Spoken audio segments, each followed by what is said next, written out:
જય શ્રી રામ, જય ગૌ માતા. કેમ છો મિત્રો? બધા મજામાં? તો મિત્રો આપણે આજનો વ્લોગ લઈને આવ્યા છીએ ગામ છત્રાલાથી. તો મિત્રો તમે જોઈ રહ્યા છો કે મિત્રો ગઈકાલના રોજ વહેલી સવારે 10 વાગે સોલંકી કનુભાઈનો કોલ આવ્યો હતો હેલ્પલાઇન નંબર ઉપર કે એક નીલગાયને ગળામાં ફાંસો લાગવાથી તે ચક્કર ખાઈને ત્યાં રાવળદેવનું ઘર છે ત્યાં નીલગાય પડી છે, તો તમે ઇમરજન્સી આવો અને ફાંસી લાગેલ છે. તો મિત્રો અમને જાણ કરતાં જ કનુભાઈએ જાણ કરી, તેમનો પહેલાં તો ખૂબ ખૂબ ધન્યવાદ કે તેમને અમને જાણ કરી છે. તો મિત્રો તમે જોઈ રહ્યા છો કે અમે ઇમરજન્સી રાવળદેવનું ઘર છે ત્યાં અમે આ નીલગાય જોડે આવી ગયા છીએ, પણ નીલગાયની હાલત બહુ ખરાબ થઈ ગઈ છે. તો તમે જોઈ રહ્યા છો કે ફાંસી લાગેલી છે ને તેની ગળાની હાલત જુઓ. ફાંસી આજકાલની લાગેલી નથી, કેમ કે મિત્રો 2 મહિના આસપાસ થયું લાગે છે અને ફાંસી પણ હજી સુધી લાગેલી છે. અને મિત્રો જીવાત તો કંઈ ખામી જ નથી, અતિશય જીવાત પડેલી છે. તમે જોઈ રહ્યા છો કે જો એ ગળાના ભાગ ઉપર કેટલી જીવાત હલનચલન કરી રહી છે.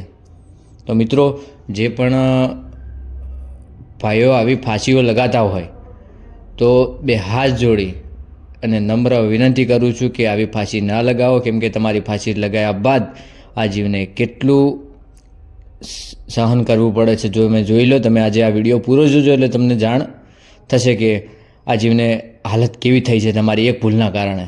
તો તમે આ બ્લોગ જોતા રહેજો. તો મિત્રો અમે ત્યાંથી ખસેડીને નીલગાયને અમે અહીંયા છાએ લાવી દીધી છે ને મિત્રો અમે હવે ઇમરજન્સી કરીશું આ ફાંસી કાપવાનું કામ. અને મિત્રો તમે આ જોતા રહેજો પૂરો વ્લોગ અમારો કે કઈ રીતના અમે આ ફાંસી નીકાળીએ છીએ. તો તમે જુઓ છો કે એટલી ફિટ ગળામાં ફાંસી ફસાયેલ છે કે મિત્રો તેને ખાવામાં પાણી પીવામાં બહુ તકલીફ પડી છે. અને ફાંસી આજકાલની નથી, જાણવા મળ્યું છે કે ફાંસી આજે 1 થી 2 મહિનાથી લાગેલ છે. તો મિત્રો તમે જુઓ કે આજે લાખોની સંખ્યામાં જીવાત છે. તો તમે જોતા રહો.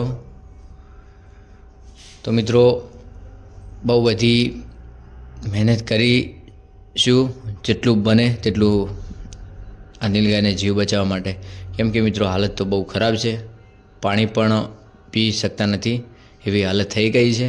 અને મિત્રો ઘણી બધી નસો પણ તૂટી ગઈ છે, કેમ કે મિત્રો ફાંસી એટલી ફિટ બેસી ગઈ છે કે મિત્રો તેને શ્વાસ લેવામાં પણ બહુ તકલીફો પડી રહી છે.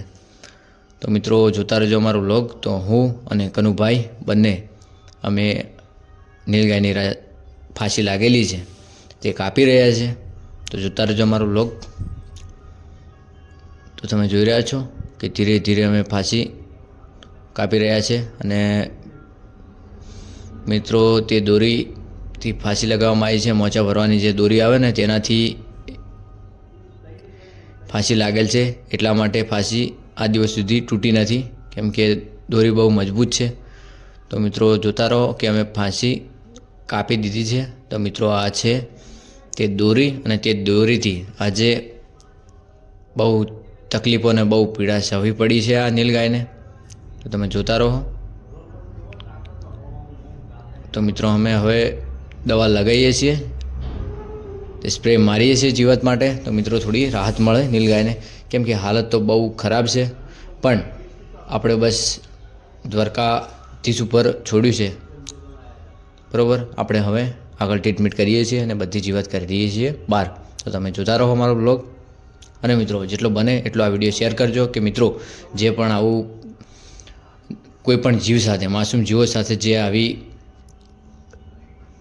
રમતો રમતા હોય તો પ્લીઝ 2 હાથ જોડીને વિનંતી છે કે ફરીથી આવું ના થાય, કેમ કે તમે જુઓ તમારી એક ફાંસીના કારણે આ જીવને કેટલી તકલીફો સહેવી પડી છે.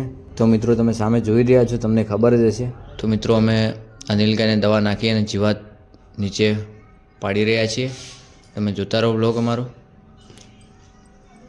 અને મિત્રો આવી રીતે કંઈ પણ જગ્યાએ જો આવા માસૂમ જીવો જોવા મળે તો અમારા હેલ્પલાઇન નંબર ઉપર ઇમરજન્સી 24 કલાક એની ટાઈમ ગમે ત્યારે તમે કોલ કરી શકો છો.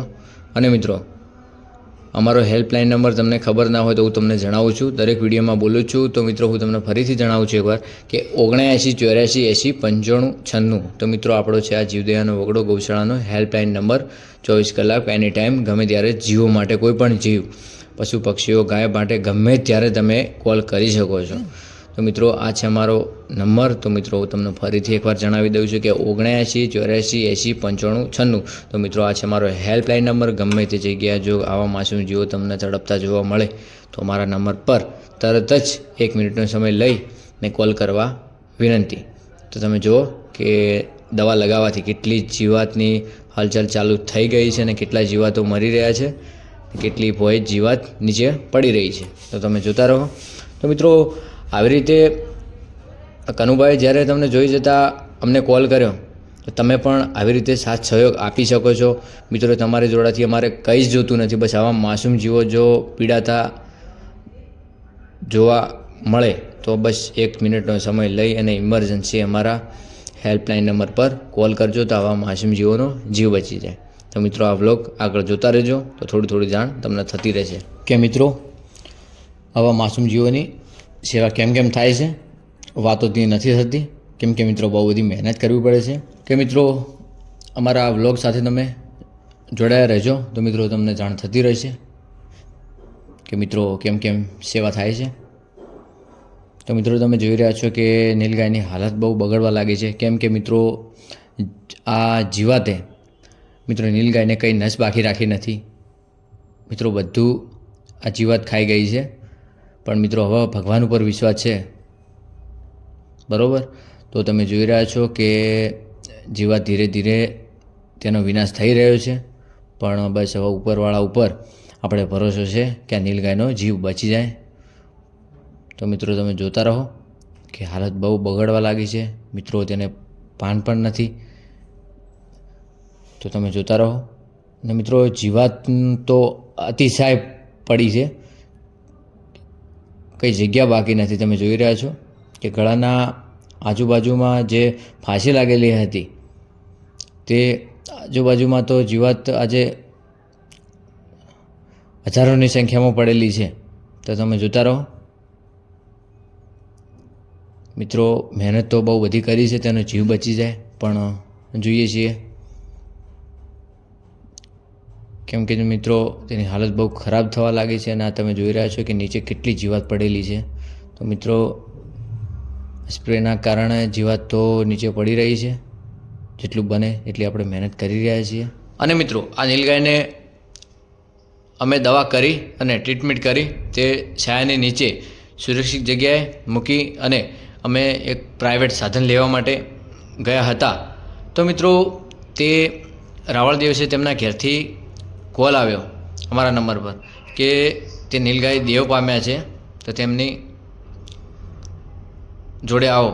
તો મિત્રો અમે ઇમરજન્સી તેમના જોડે જઈને જોયું તો નીલગાય દેવ પામેલ હતા. તો મિત્રો અમે ઇમરજન્સી નીલગાયને મિત્રોએ મળી અને પિકઅપ ડાલામાં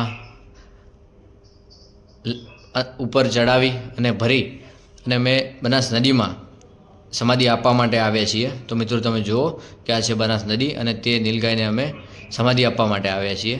તો મિત્રો તમે જોઈ રહ્યા છો કે અમે એક મશીનના ઓપરેટરને વાત કરી કે અમારે સમાધિ આપી છે, તમારે થોડી હેલ્પ કરવી પડશે, તમારે જે થાય અમે આપી દઈશું. પણ મિત્રો તેમને તે નીલગાય માટે સમાધિ આપવાનું ચાલુ કરી દીધું છે. અને મિત્રો તે ભાઈશ્રી સમાધિ બનાવી રહ્યા છે. તો મિત્રો તેમને કહ્યું કે મારે કંઈ જોતું નથી, તમે આ સેવા કરો એ મહત્ત્વનું છે. તો મિત્રો તેમનો પણ ખૂબ ખૂબ આભાર કે મિત્રો તેમને પણ ફ્રીમાં સમાધિ બનાવી. અને મિત્રો આ નીલગાયને અમે સૌ ગૌસેવક સાથે મળી અને આ નીલગાયને બપોરનો સમય હતો તેને અમે સમાધિ આપવા માટે બનાસ નદીમાં લાવ્યા છીએ. તો મિત્રો તમે જોઈ રહ્યા છો કે આ નીલગાયને અમે સમાધિમાં મૂકી અને મીઠું નાખી રહ્યા છીએ. કેમ કે મિત્રો તમે જોઈ રહ્યા છો મીઠું નાખીએ તો બોડી જલ્દીથી સડી જાય છે. તો તમે જોઈ રહ્યા છો કે અમે નીલગાયને અંદર મૂકી અને મીઠું પણ નાખી રહ્યા છીએ અને પૂરી રીતે અમે તેની જે થાય પણ એ વિધિ કરી દઈશું. તો જોતા રહો અમારો વ્લોગ. તો તો મિત્રો સેવા કરો તો જીવે તેની પણ કદર કરવી અને જે મૃત્યુ પામે છે તેની પણ કદર કરવી, તો તેનું નામ સેવા કહેવાય. તો મિત્રો અમે તેને બનાસનદીમાં લઈ જઈ અને સમાધિ આપવા જઈ રહ્યા છીએ. તો તમે જુઓ કે ત્યાં મૂકી અને તેના ઉપર મીઠું નાખી અને સમાધિ પણ આપી દીધી છે. તો મિત્રો તમે જુઓ કે તેને બધી રીતે અમે વિધિ કરી અને સમાધિ આપી દીધી છે. તો મિત્રો ભગવાન દ્વારકાધીશને પ્રાર્થના કરજો કે આ નીલગાયને આત્માને શાંતિ મળે. જય ગૌ માતા, જય દ્વારકાધીશ.